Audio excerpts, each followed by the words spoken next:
good morning po sa ating lahat na nanonood po ngayon sa ating live dito sa Team A2B.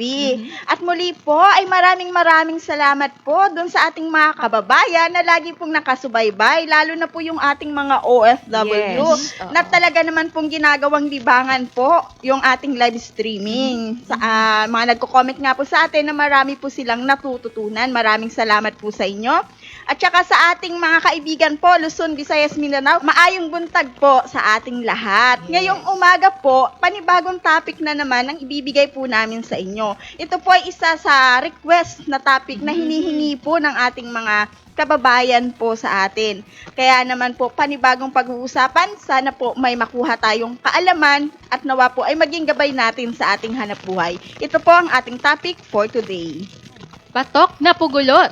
Pwedeng gawing hanap buhay. Yan, kasi isa na naman na pwede nating gawing hanap buhay bukod doon sa topic natin yung nakaraan, yung broiler. Doon sa mga nakakaalam at hindi pa siya nakakaalam, ano nga ba yung pugulot? Siyempre, pugo, galing itlog ng pugo. Pero paano gagawing pugulot? Yan. So, from the word pugo, di ba? Pugo at lot. Pinag-combine siya na pugo na ginawang balot. So, pugulot. Galing, no? Oo. Mga terminologies talaga ng talagang creative sa paggawa ng pagpangalan. Actually, itong pugulot matagal na eh. Kaso, hindi aware yung iba, lalo na dito sa ating sa Luzon. Yes, oo. Yung iba nga, talaga? May ang liit nun na balot na pugo. Bite size. Di ba? Ako nga napapaisip daw, narinig ko pugulot. Pwede pala yun. Ano kayong lasa nun? Ayun. Di ba? Oo. Ang lasa na, actually, yan na natin, doon sa hindi nakakakain, yan daw po ay kalasa rin ng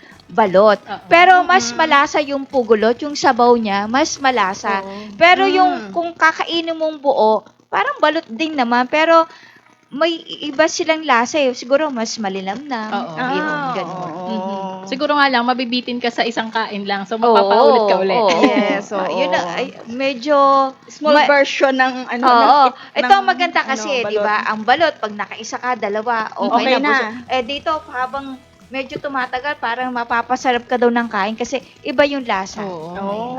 Paano nga ba tayo makakapag-umpisa sa paghahanap buhay sa pugulot? So, paano nga ba natin gagawing pugulot? Yung ating mga itlog ng pugo. Yes. Syempre, para magkaroon tayo ng product na pugulot, kailangan natin ng fertile egg. Yes. Saan ba nanggagaling ang fertile egg? Syempre, kailangan natin ng breeder, kailangan natin ng lalaki at babaeng pugo para makapag-produce ng fertile egg. Baka isipin ng iba, yung mga karaniwan na inaalagaan ng mga layers, yung pinoproduce nila na pang-araw-araw na nangingitlog sila, yun ay gagawing pugulot. Hindi po, kasi yun ay parang table egg lang. Yes. Na panglaga. Pero kung kailangan nyo ng pangpugulot or yung gagawing pugo na balot, kailangan is fertile siya. So, kailangan may alaga rin kayong lalaking pugo. Yes.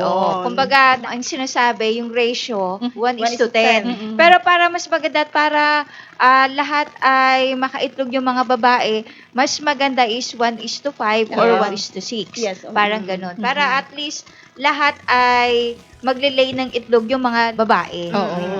Actually, may nakapagsabi lang din sa akin ito na kapag fertile egg daw, yung magiging itlog ng pugo, yun yung mga nangingitlog na mga alas 12 ng tanghali pataas. So, yun daw ay fertile egg daw po yung napuproduce ng mga babaeng pugo. Ayan. At saka, syempre, hindi naman kaagad-agad dyan na pagka itlog nun, meron ka ng lalaki, pugo na siya or magiging balot na. Hindi po, ini-incubate po yan ng hanggang 10 to 12 days. Pag 12 days na po yan, ayan, kuhanin nyo na doon sa incubator nyo, sinisiri pa rin para yan sa itik. Kinakandling pa rin yan kasi may pa rin may penoy pa rin ang itlog. Kasi katulad din nung nagsusort tayo ng pangbalot, pag buong buo, wala siya, itim siya. Yun. May laman sigurado yun. Ano na yun? Fertile yun. Ano yun? Kapag may sisiw na yun. Pero pag white, pag clear, parang pag clear yun. Ano yun? Penoy yun. Tinatawag nga nila yun na pugonoy yung pugonoy. Penoy. Parang pugo na penoy. Diba? Yes. Ayun. So, parang ganun din pala yung process, no? Yung iba yun nga, pa rin. yung iba nga 10 days pa lang, nagka-handling na sila para Yes, malaman. oo. Yes. So, nagre-range sa 10 to 12 days pala ang pag-incubate. Yes. At saka oo. syempre yung pakain natin yan, same pa rin. Kung layer feeds na ibibigay natin, layer feeds pa rin yung ibibigay natin. O quail layer feeds ang Oo. ibibigay. At syempre, wag na tayo lalampas sa 12 days kasi baka maging sisiw na yun. Oo, kasi Kaya Lalabas na siya. ano, Oo. mapipisa na sa loob ng Oo. incubator. Oo. Pag yan ay naging sisiw na mga 18 days. Mm-mm. Yan. Oo. So, sigurado na yung sisiw na lalabas. Hindi na yung makakain natin. Oo. At saka ako nag-aalala sila regarding sa incubator kasi yung iba ay magsisimula pa lang kasi ako ng pag-aalaga ng pugo. Syempre, kailangan ko ng kapital dyan sa pag-aalaga ng pugo na yan, lalo na pag-incubator. Kasi pag inisip natin incubator, medyo mahal, di ba? Oo. Pero sa panahon po ngayon, pwede na po tayong gumawa ng mga DIY po natin na na mga incubator. Yan. Yan. Katulad po nung makikita nyo sa screen. Actually nga po, lang to hindi pa siya umabot ng 500 pesos dun sa ayan. naging gastos niya. Yan. So Sige. yan po ay lang po yan, ang hiningi niya nga lang or yung styrofoam lang po yung ginamit niyang incubator po diyan. Yan yung incubator po na ginawa niya. Binili niya lang po talaga yung thermostat ba tawag yan, temperature yan. Para ma-monitor niya po kung hanggang ilan lang po yung init na kailangan Oo. ng itlog Oo. sa loob ng incubator. Isa-set lang yan. Yes, nakaset po yan. Tapos, tapos naglagay na lang din po siya ng pang-control doon sa init. Yung nasa loob po, makikita niyo po yan mamaya. Yan pa ay isang simpleng DIY lang po na pwede niyo pong gayahin. Actually, nasa YouTube na po namin yung video po na yan Okay. Opo. So, pwede nilang balikan yan. Oo, kung iniisip nyo, medyo mahal talaga yung incubator. So, hindi naman marami din po kayo mapapanood sa YouTube na mas makakatipid pa po kayo. Ayan, yun. Kung nakikita nyo, ang nilagay niya lang, 50 na na Quail eggs. quail eggs. Tapos isang ilaw lang po yung nilagay niya po diyan sa loob. So, mahalaga lang, kailangan medyo ikot-ikutin din yung mga itlog para magpantay oo, yung init. magpantay. At saka kailangan po natin ng water sa loob, syempre pang Para moisture moisture, doon oo. sa mga itlog natin para hindi po mag-dry yung mga itlog. Simple lang po naman yung ating incubator po na hindi na natin kailangan ng magarbong incubator lalo na kung nagsisimula ka pa lamang po. Oo. Pero kung talaga meron naman tayong budget, may marami na po tayong makukuha sa mga online selling, mga nag-o-online Yes. sa internet, pwede naman po kayong bumili. Yung Ayan. iba nga talagang nag-i-innovate sila na, halimbawa yung mga lumang ref, or Ayan, yung mga, oo. mga Ayun, oo. cabinet, Oo. yung mga drawer nun, ginagawa nilang shelf ng mga quail Pwede egg. naman. Ang mahalaga lang naman doon yung pang-control mo doon sa temperature sa Oo, loob. yung tama yung init para lahat ay mahahatch o kung sisiw yung Oo. alag. Pero mas maganda din na ganun yung gagawin natin para mas mabuo yung pugulot. Yes. Ayun. At saka yung pag-aalaga ng po is ordinary rin para nag-aalaga lang tayo ng mga simpleng pugo. Yes, Ganun oo. lang. Ang kaibahan lang po, lalagyan lang po natin sila ng lalaki para makapag-produce ng fertile egg. And then, yung fertile egg na yan ang magiging pugulot. Yes. Yes. Kailangan lang i-make sure natin na syempre sa legit tayo kukuha Yes. na supplier na kailangan alam din natin, tayo rin personally, ma-distinguish kung may lalaki ba talagang Yes. i-deliver or Oo. binigay sa atin. Kasi 'di ba karaniwang mapapansin niyo sa physical appearance, makikita na rin kung babae or lalaki yung Oo. pugo. Kumbaga sa balahibo ng pugo, makikita pag mas darker yung balahibo ng pugo is lalaki. Lalaki, yes. Tsaka kapag pantay yung kulay niya. Yes. Pero Oo. kapag yung babae, Babae. medyo light brown, tsaka may mga spot na dark spot dito sa may bandang Bandang dibdib. dibdib niya. Mm-mm. So yun ang babae. Yes. So para ma-determine. Tapos meron naman kasi iba may lumalabas na parang mutation na, yung parang kulay Oo, puti para- lang. Oo. Pag Yung- ganon, sa puwitan na siya titignan Yes. kung ano yung gender oo. niya. Yung iba naman, kasi ang lalaking pugo, maingay daw yan, may sound Oo. sa Parang kanila. tumitalaok sila. Yeah, parang tumitalaok. Pero yung babae, tahimik po. Ayun. Oh, 'di ba baliktad? Kasi dapat ang Babae ang maingay. babae ang maingay. Maingay. So baliktad po 'yan. Baliktad naman doon sa pugo. Ang yeah. maingay ang lalaki. May mapapakita pa rin tayo ng another video na kung paano yung pag-aalaga ng simpleng puguan. Simpleng setup lang. Kung Setup. Yes. gusto ninyong magsimula lang sa bakuran nyo ng mga ilang piraso lang, no? Kumbaga, ito makakabigay po sa inyo ng idea. Oh, at saka ito makikita nyo, nasa residential area tayo Ay, na oo. na. Makikita Yes, nyo. oo. Ayan.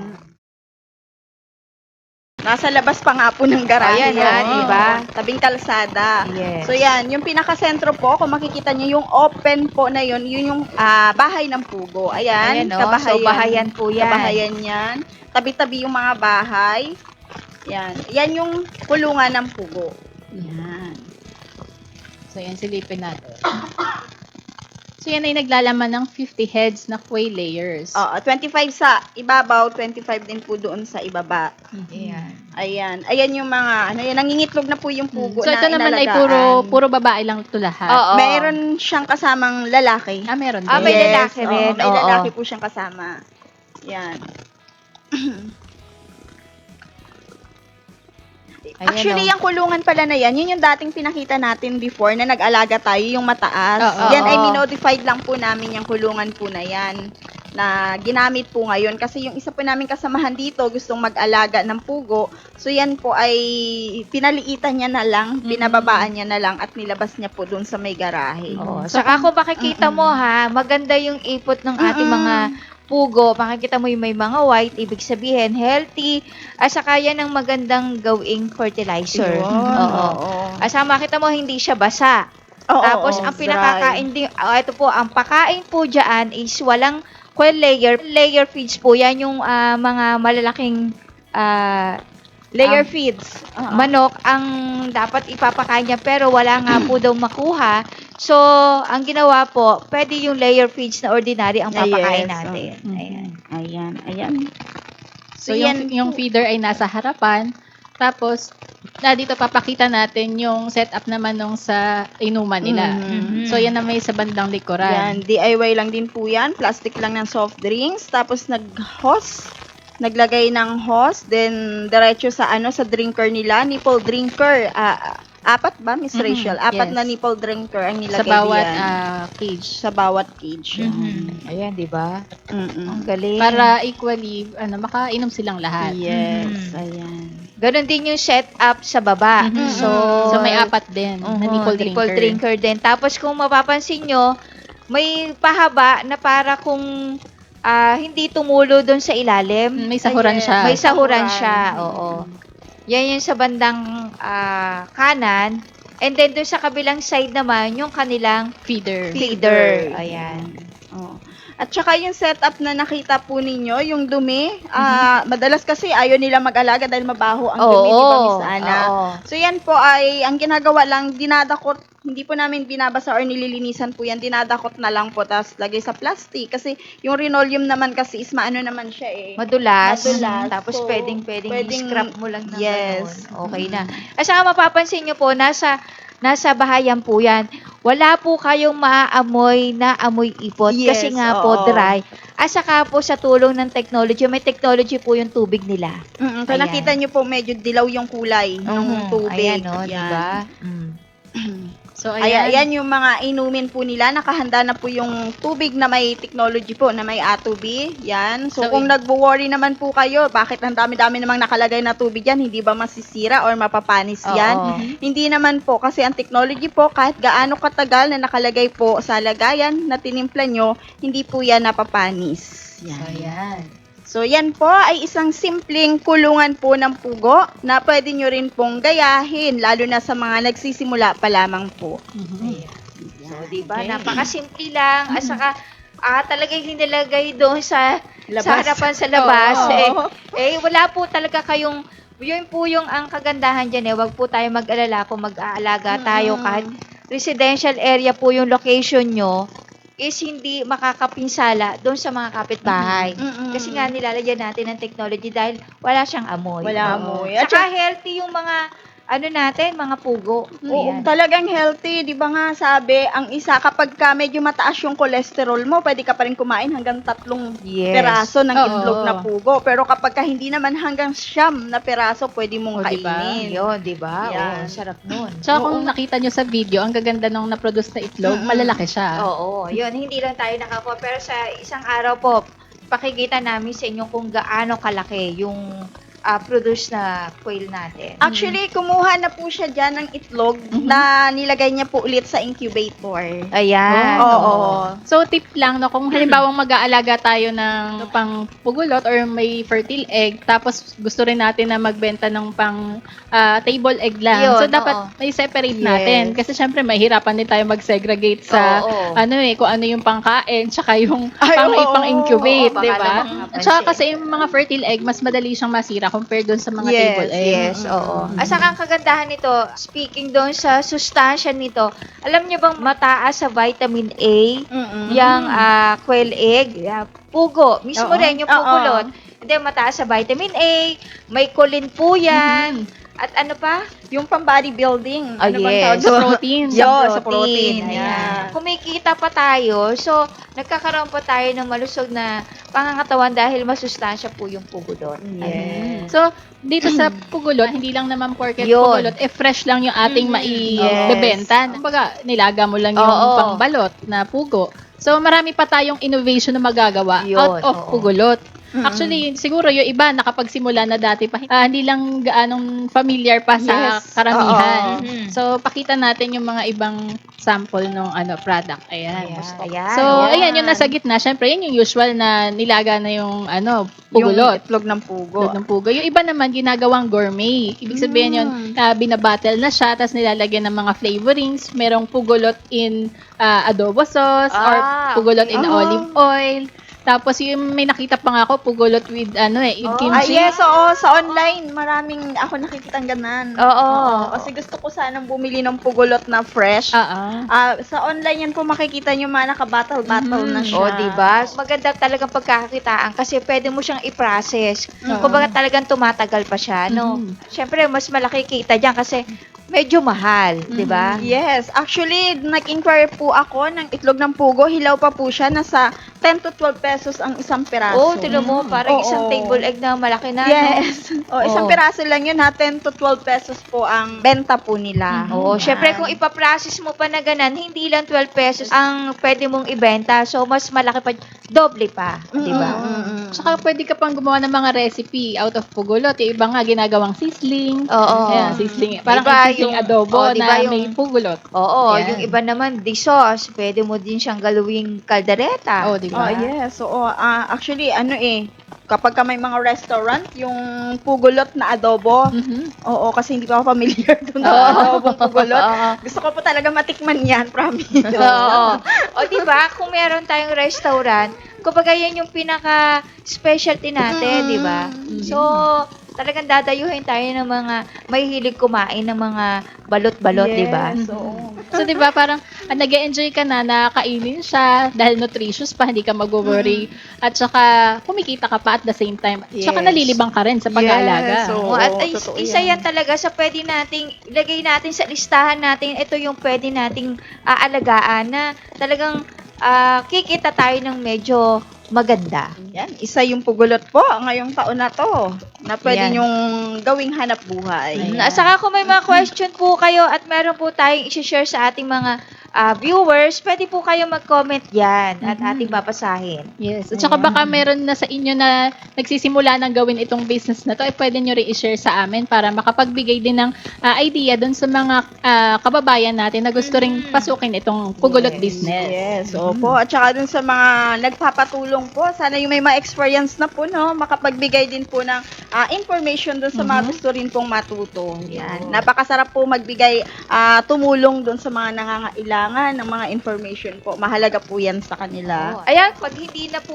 kayo namin naabutan o yung kabubukas nyo lang po ng aming live streaming, pwede po kayong tumawag sa aming mga Contact office number. Contact number. number, yan. yes po. Ito po yung ating mga contact number, 0939-917-2858, 0917-540-8887, 0917-502-1007, at 0917-875-4262. Diyan po ay pwede po kayong tumawag kung may mga concern po kayo regarding sa pag-aalaga. And kung gusto niyo pong magpa-formulate, pwede rin po kayong tumawag po sa amin. Yan. At syempre, pwede rin kayong direct na mag-message sa amin dito sa aming Facebook page, Atovi Nanotechnology. At nariyan po lagi ang Facebook group na Livestock Agri-Aqua Troubleshooters Organization o yung LATO. So ito po ay Facebook group na contact point ng mga farmers at would-be farmers sa larangan po ng paghahayupan, pangisdaan at paghahalaman. So lahat po ay welcome dito, especially po yung may mga existing na inaalagaan at gusto po ninyong ibenta ang inyong mga produce, especially yung mga nasa pugulot business na dyan at gusto nyo i-promote ang inyong produkto, ay i-post nyo lang po dito sa Facebook group na ito at malay nyo, makatagpo kayo ng mga members dito na naghahanap din ng mapagsisimulan nilang business din. So, yung magiging supplier kayo para sa kanila. Ayan. So, yung may mga questions po, i-post nyo lang din po ang inyong mga tanong at may mga sasagot din po sa inyo dito. At syempre po, huwag nyo kalimutang i-visit ang aming website, www.atovinanotechnology.com.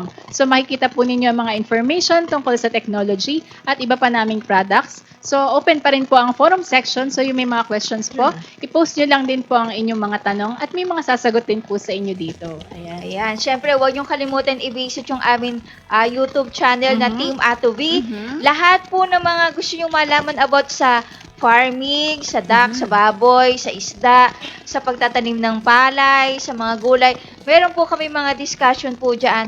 At syempre, kung may mga question po kayo, pwede po kayong mag-comment dyan at may sasagot. At huwag nyo din kalimutang i-follow kami doon sa aming TikTok account na Team Atovi rin po. Ay maraming salamat po doon sa nagpo-follow. At sa mga nagko-comment na i-inspire doon sa mga video na aming ina-upload. Maraming pong salamat. Ayan. At kung wala na po, ay pansamantala po kaming magpapaalam po sa inyo at nawa po ay nakapagbigay po kami sa inyo ng mga bagong kaalaman at may matutunan po kayo. At muli po, magbabalik po kami, ang Team Atovi, dito sa Usapang Agrikultura Paghahayupan At pangisdaan. at hanggang sa susunod po na Saturday, always remember Team Atovi. We continue to educate, share, and inspire others. Bye-bye!